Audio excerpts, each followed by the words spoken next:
महात्मा बुद्ध का जीवन परिचय। राजा के यहाँ बुद्ध का जन्म हुआ। पिता ने ज्योतिषियों को बुलाकर भविष्य पूछा। उन्होंने कहा, या तो यह सम्राट होगा और या तो यह साधु होगा। एक तरह से देखा जाए तो सच्चा सम्राट भीतर से साधु ही होता है।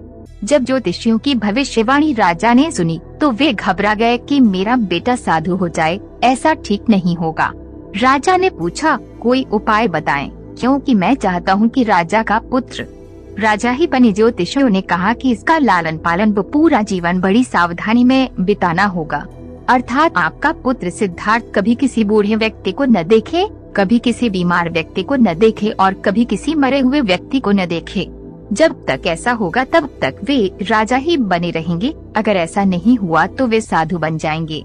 राजा शुद्धोधन ने अपने पुत्र सिद्धार्थ के लिए बड़ा से बड़ा, बड़े बड़े महल, अच्छे से अच्छा भोजन, दास दासियां और खाने पीने के सामान आदि वस्तुओं के ढेर लगा दिए।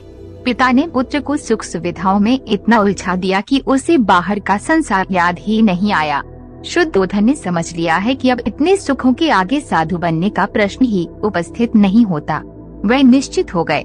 राजा शुद्धोधन ने बिल्कुल पक्की व्यवस्था कर रखी थी कि उनका पुत्र सिद्धार्थ जीवन में कभी भी वृद्ध, बीमार और मृतक व्यक्ति को देख न सके, क्योंकि वे अपने पुत्र को खोना नहीं चाहते थे। सिद्धार्थ का जीवन ऐश्वर्य और सुख सुविधाओं में बीत रहा था। उनके जवान होने पर एक सुंदर कन्या यशोधरा से उनका विवाह हो गया। विवाह हो जाने पर शुद्धोधन की आधी चिंता मिट गई। अब तो शादी हो गई, अब कहाँ जाएगा? अब तो मेरा पुत्र बंधन में बंध गया है, अब उसके कहीं जाने का सवाल ही नहीं उठता। 1 वर्ष बाद बेटे का भी जन्म हो गया। उसका नाम राहुल रखा गया। अब राजा शुद्धोधन को बिल्कुल पक्का विश्वास हो गया कि अब ये कहीं नहीं जा सकता। एक दिन सिद्धार्थ ने कहा कि पिताजी, आज तक मैंने कभी अपनी राजधानी नहीं देखी, आपकी आज्ञा हो तो आज देख आऊं। राजा ने कहा, हाँ, अवश्य जाओ, अपना शहर देख कर आओ। एक साथी को भी साथ में भेजा गया कि जाओ राजकुमार को राजधानी घुमा फिरा कर लाओ। फिर भी राजा ने चाक चौबंद इंतजाम कर रखा था कि कहीं चूक न हो जाए।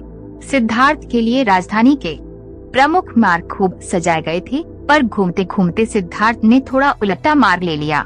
वे उस मार्ग से गुजरने लगे जहाँ पर तैयारी नहीं थी और आज उनको बहुत आश्चर्य हुआ जब पहली बार उन्होंने एक बूढ़े आदमी को देखा। कमर झुकी हुई, पूरी चमड़ी में झुर्रियां पड़ी थीं। वह परेशानी और दुख से बेहाल था। उसकी चाल बहुत धीमी थी। बूढ़े की झुकी हुई कमर को देखकर सिद्धार्थ को एक झटका लगा और साथी से उन्होंने पूछा, क्या एक दिन में अभी बूढ़ा हो जाऊंगा? साथी ने कहा, हाँ राजकुमार, हर व्यक्ति के जीवन में 3 अवस्थाएं आती हैं, बचपन, जवानी और बुढ़ापा। एक दिन तुम भी बुढ़ापे की अवस्था में जाओगे। हे राजकुमार, यह संसार का नियम है, चाहे गरीब हो या अमीर, सबका शरीर शिथिल अर्थात बूढ़ा होता है। राजकुमार सोच में पड़ गया। सारथी ने रथ को आगे बढ़ाया तो कुछ दूरी पर एक बीमार व्यक्ति मिला जो रोगों से घिरा हुआ था। उस पीड़ित व्यक्ति को देखकर राजकुमार का मन बहुत ही दुखी हुआ। राजकुमार ने पूछा, इसको क्या हुआ है? साथी ने कहा, ये व्यक्ति बीमार है, इसलिए ये कराह रहा है। इस संसार में दुख और सुख दोनों हैं।